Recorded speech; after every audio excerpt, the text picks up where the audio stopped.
Ms. Lovelace? I'm going to attempt this.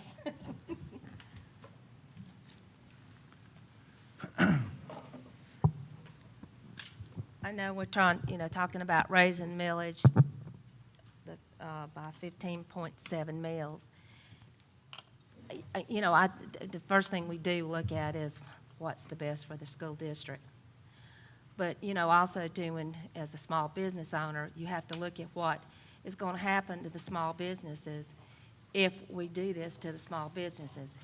I agree, if we can sit there and get the small businesses and, and get the people in Columbia to give us more money, that would be fabulous, but that hadn't happened.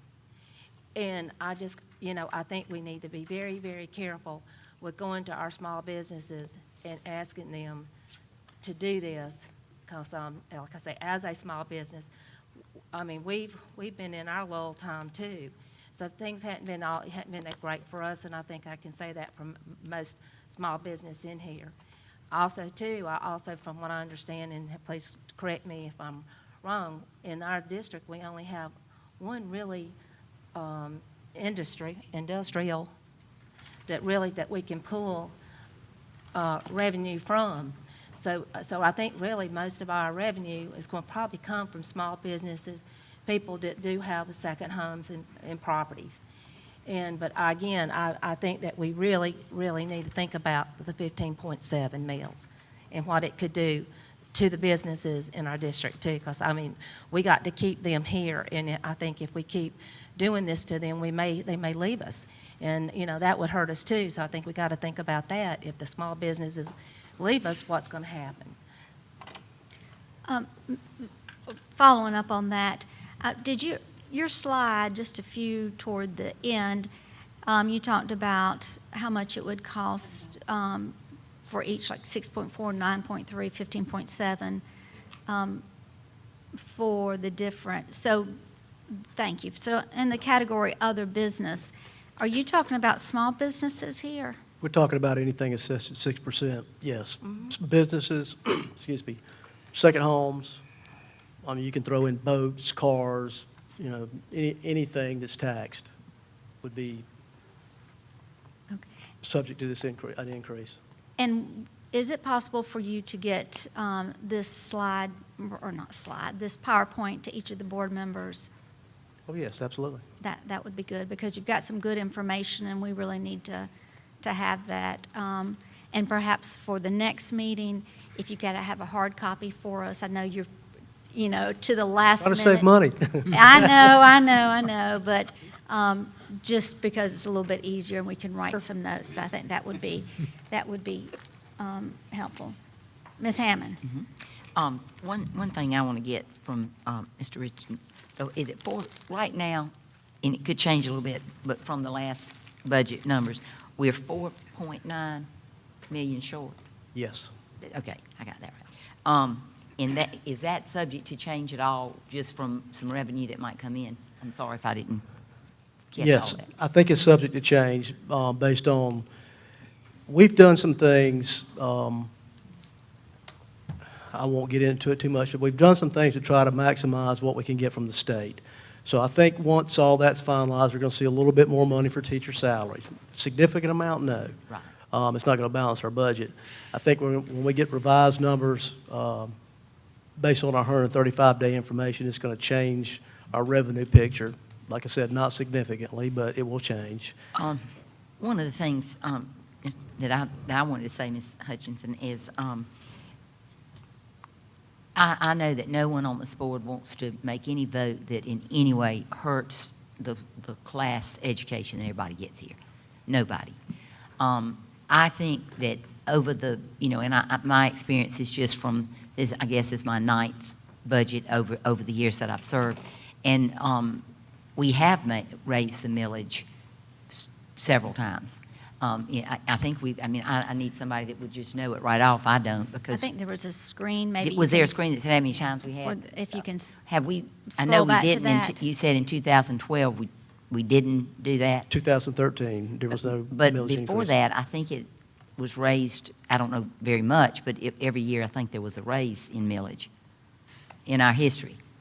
I've got the history. I'm sorry, I don't have it available Well, tonight. what I'm going to, or my point, is I agree with Ms. Lovelace in the sense, and Mr. White, I certainly understand your reasoning was made very clear that you're seeing that this opportunity is to catch up where you can raise it as much as you can in that, the way the law reads. And I too, even before you sent it to us, I had gotten a copy from 388 of the exceptions, because I didn't know that until the last board meeting, that he brought that to our attention. But I think I would have a really hard problem, just for Dr. Hefner to know where we are, or I am, and I'm only one of 7, but I would have a very hard time raising millage that high. I think that until I see cuts brought to me from you, and I want, I want your professional input as to where it would least hurt the classroom, and I know you're all working on it. And so that's part of my, I would consider raising millage, but never 16 or 15.7%. And I would like to see, before I would vote on any millage increase, I'd want to see what we've cut and where we've been able to show our due diligence of realizing that we have to deal with Act 388. It's there. It's the elephant in the room. And I hate that unless one of us wants to run for the State House down there and get elected and then be able to influence our peers to change this law. I mean, that really is just honesty. I teach government. That's the only way we can do it. We've got to work with what we've got. And I think that, at 4.9, maybe some other can come in. We're hoping. And I know, I really do. And Mr. Richardson, I'm not just placating to you. I really think that you are doing a fantastic job of explaining it to us. And I know you spent your time with me, and so did Dr. Hefner, after I saw the dire needs we were in. And I think Mr. Richardson, given some years here to really study this thing and get some things in place that are going to help you as an administration, I don't think we're going to stay. I'm not doom and gloom. I don't think we're going to stay in this position. And I think we have wonderful employees, and I think they understand they're going to have to pull their weight so that they all do have a job. And, they're willing to do that. So, I'm certainly not willing to vote at all on a millage increase of that much. And I really don't even want to say what I'd vote on until I see, and it's brought back to me, some very distinguished cuts that I can feel like we are doing our part. What I'm hearing from perhaps a few people, and I think it would help me as well, is to know what the impact on the school district would be with no millage increase, 6.4, 9.3, and 15.7. Now, I know those are just numbers that we try, markers, so to speak. But I do think that before the board can make any decisions, we need to know how it will impact the district. Otherwise, we're not basing it on anything that is really concrete. So, if we vote not to have an increase, then, we need to know what the outcome is. Mr. Haltwalker. I think there's another piece of information that might be good, and I don't think I saw a dollar figure on it. I mean, I don't know if it's something that you can get together, but there's a category that says what we're doing to control cost. And I didn't write them all down, but I counted about 12 items. And I know it may be kind of difficult because these are obviously things that may not have been looked at in the past to come up with some type of estimation as to how these 12 areas may impact the budget. You listed several things, and I don't see it on here right now, but you had about 12 Pull that back 12 up on the categories. screen. Is what we are doing to control cost. Was the There. right there. And that's what that's your answer, Ms. Yeah, I'm Hammond's saying, question. do we have any idea what, in terms of dollars, what these would come to at all? I can't tell you a dollar figure for everything, but what I can tell you is that some of the things that we're doing, I think we're going to see cost savings down the road, Right. but they're not going to be immediate. The first one there by implementing this new system. It's going to cut some of our costs as far as printing, paper, you know, those kind of things initially, but I can't tell you how much down the road. It may give us the ability to redirect where some of our employees are. Because we won't be so labor intensive for pushing paper around. So I think it's going to help in the long run. You know, some of the things like some of our contracted services, for instance, you know, like, and please don't quote me on this, but if we went from cutting our grass every 7 days to every 10 days, you know, we're looking at approximately $140,000 savings. That's 2 teachers. You know, that's something we can do contractually pretty easy. You know, there's some other types of contractors that we're going back and looking at now. We may be obligated contractually for another year or so before we're able to renegotiate some of those. So no, it's hard for me to put a number to sure, some of that. Sure. Just a comment, back to Dr. Hefner's initial presentation before Lynn was there.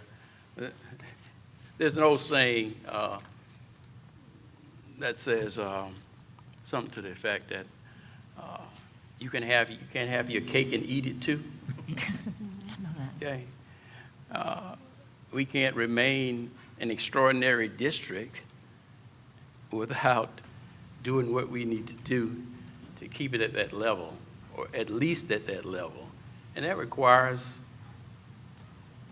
unfortunately or fortunately, money, revenue to do that. Now, education is not totally tied to how much money we put it, because, I mean, it's also tied to how committed people are. And how, I'll give you an example.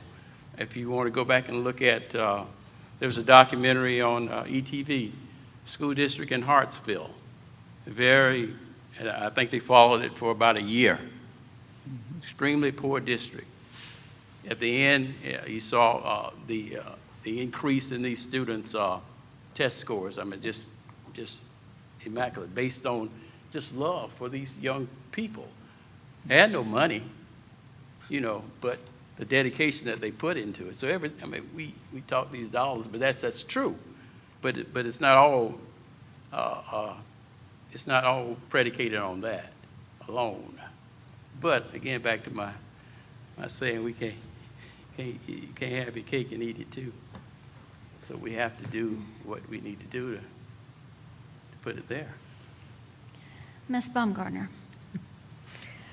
Well, I've listened very attentively to the comments, and I've been through the budget process many times before as well. And I'm hoping, again, I remember last year how we were so filled with angst, and it did get better. It didn't get great, but it did get better once the Senate and the final outcome.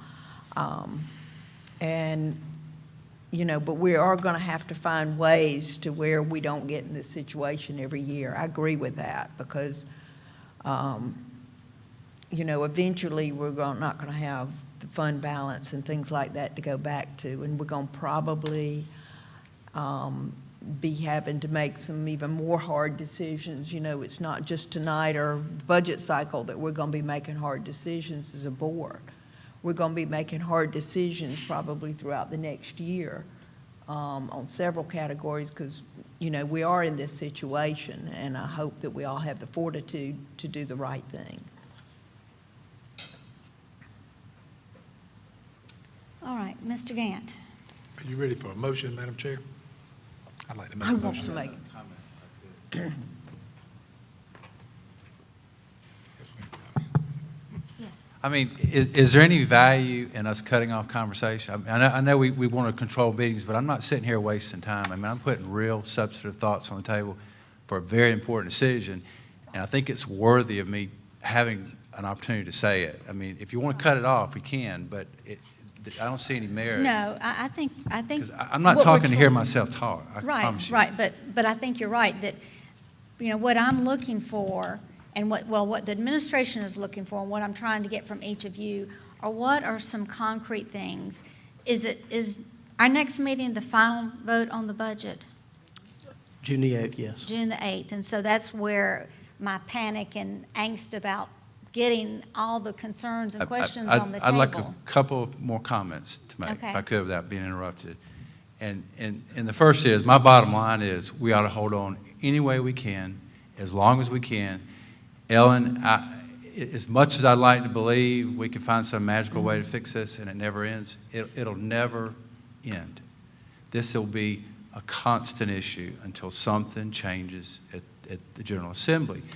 And one of the things I'll tell you, I'm not trying to pile on business, but there are other districts around us that raise their millage consistently and have businesses there.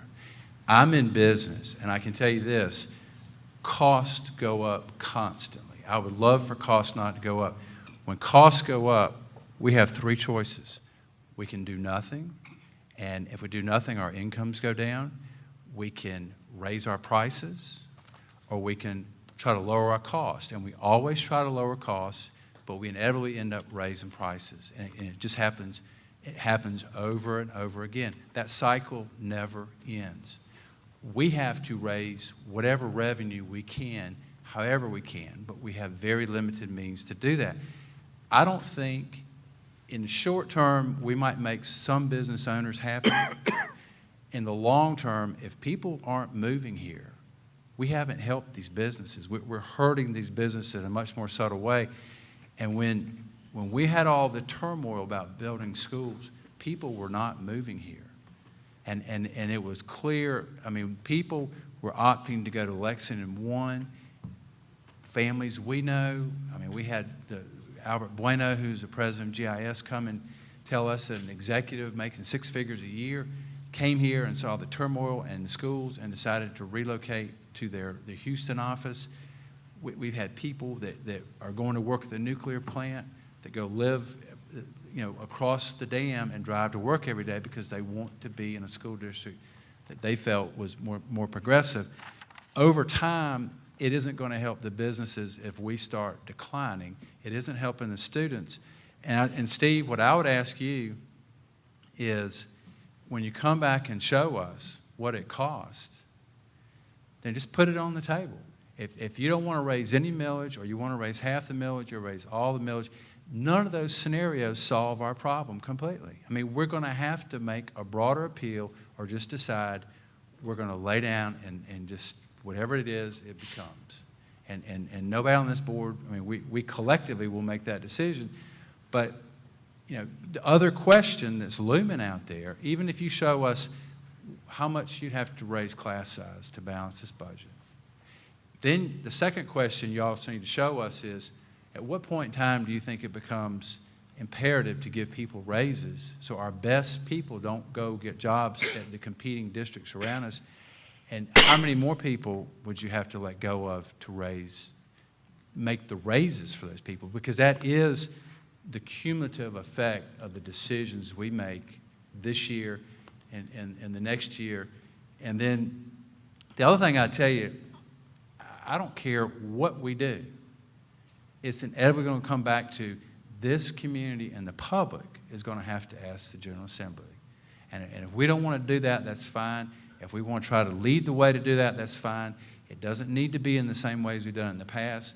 We ought to enlist the support of the people in our community, our businesses in our community, to try to redirect another flow of funding.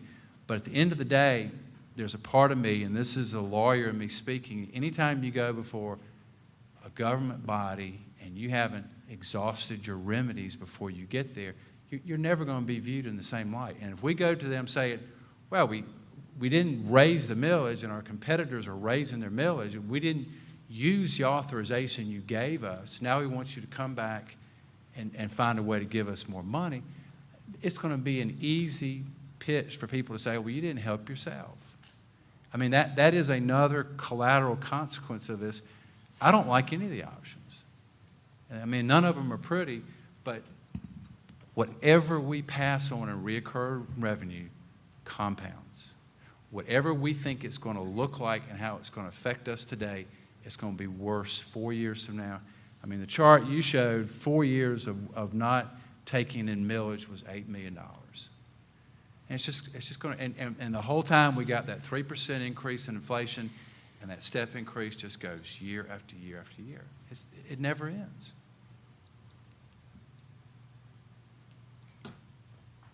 Mr. Bounds, can you put on the screen the, where you had or Mr. Richardson had, the impact with 6.4 mils, 9.3 and 15.7? On the taxpayer? On Back taxpayers, a yes, couple more. thanks. That one's good as well, but, let's see. Back about 3, I think. One more, there you go. Whoop, too far. Right, come forward. One more. One more. Right there. Okay, so they're on 3 different screens? Yes. Okay, 6 point, Is that the allowable, Ms. Hutchinson, the part you're asking for? That's the one based on the current year. Right, that's the one that's Right. not one of the special Correct. circumstances. That's the one based on Act 388 and for the current year. Right, that you can do. okay. And does anyone see that? How about the next? Is that 9 rollback just for 3 years? Yes, So we pass on it this year, it's gone forever? yes. Okay.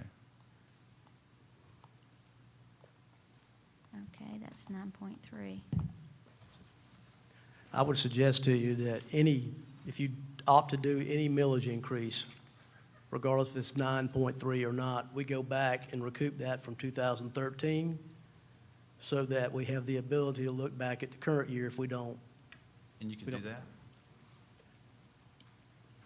Thought you I would hope so. I would definitely get a legal opinion, but I would think We ought to so. have a legal opinion on that. I mean, I guess. So can you explain what you're saying is that you'd be going back, but not taking the increase for this year? If you opted not to take the maximum, I would say we go back and pick up what we lost in 2013. can just go back that 1 year. It would give us the option down the road to look back to the current year if we opted not to take any of the 6.4 mils. If it works. If it's legally permissible to do that. Yes, And that is the 9.3, is that right? yes. Okay. That's a good little gem of information. Ms. Hutchins, can I ask him one Sure. question? It's kind of going back. See if I did my figures right. In the last 2 years, if I looked at this right, our budget increased 13.6 million. Does that sound right, in the last 2 years? No. Or did I get that wrong? What are you looking at? One of the things back here. Anyway, well, I'll ask it like this. The increases, are they mainly because of expenses or because, like something that's gone up in expenses like electricity, or is it mainly because of the lack of funding from the state? Which one's giving us more of the shortfall?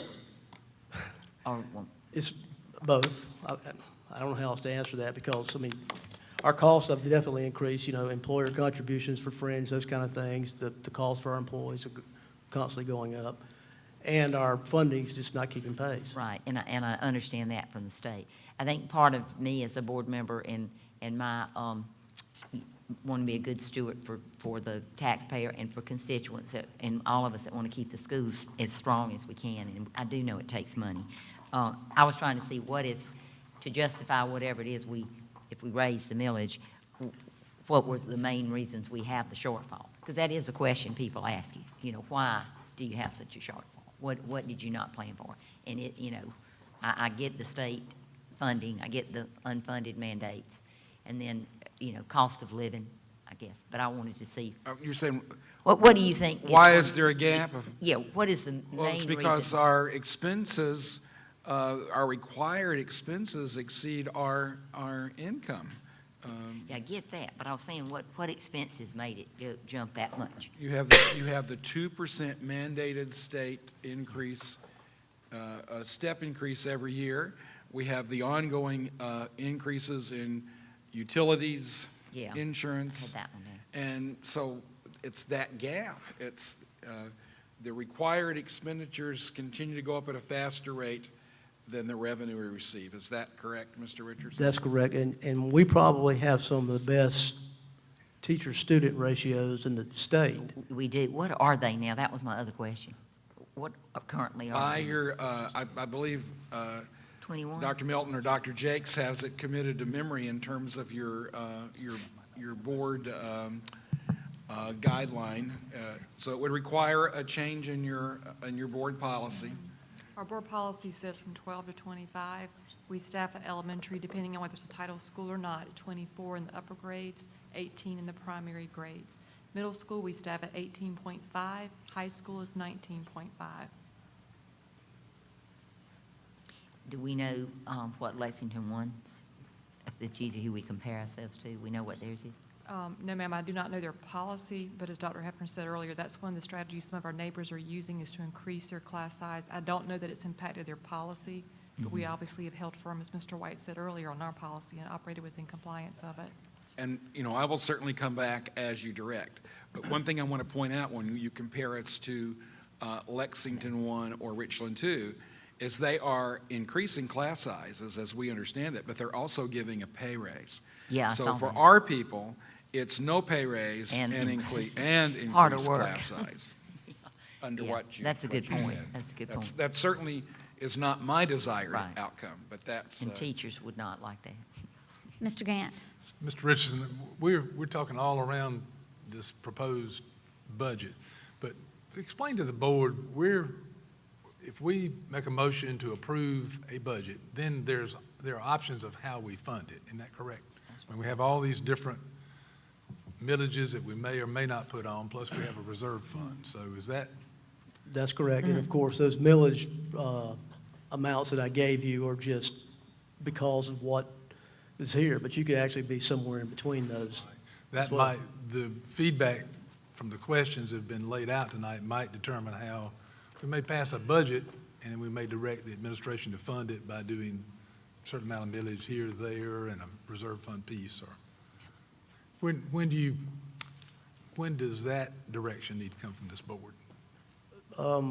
Now, we're under a gun for a couple of reasons. One, we're trying to get this budget passed a little bit earlier due to the fact that we're doing a big system change, and we're going to have time to migrate to that for July 1st so that we make sure all our people get paid. That's number one priority. We're under the gun as far as advertising our public hearing. I think we have to have some things ready by Wednesday so it can be in the state newspaper by this weekend to advertise according to law 15 days prior to the meeting. I'll tell you this. Madam Chair asked a question a little while ago about some recommendations on cost savings.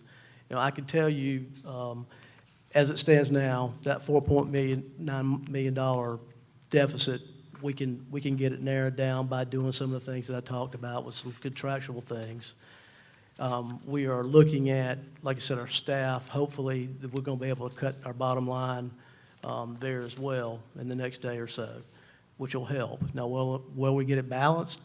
Probably not, but I think we can get closer. So what you're really telling us is that, just like from 2 weeks ago to now, you all have been working hard on, because I noticed the budget line went from 169 million to 160, about $1.5 million was adjusted there. So you're continuing to do that. I think we're at the point of moving forward, seeing what you all are able to do with the suggestions tonight, and then, I mean, you're just telling me that we need to take action on this by the 8th, or we may not be able to pay employees come July 1st. Well, I don't want to say that. I just want to make sure we have ample time. Right. I would rather not wait till the last week. If we had to push it back, I would say we would probably want to call a meeting prior to that last week of June if it came to that. Right. But it appears to me, Madam Chair, we've had a lot of suggestions and questions. I believe the staff's going to work on it. That's probably, we probably have the best information going forward that we're going to have And then this board's going to have to make that decision of how to fund whatever budget is ultimately passed. And we all know the final reading is the crux of how it stands. Anything, I mean, we're still dealing with somewhat tentative numbers at this point, Yeah, that's- somewhat.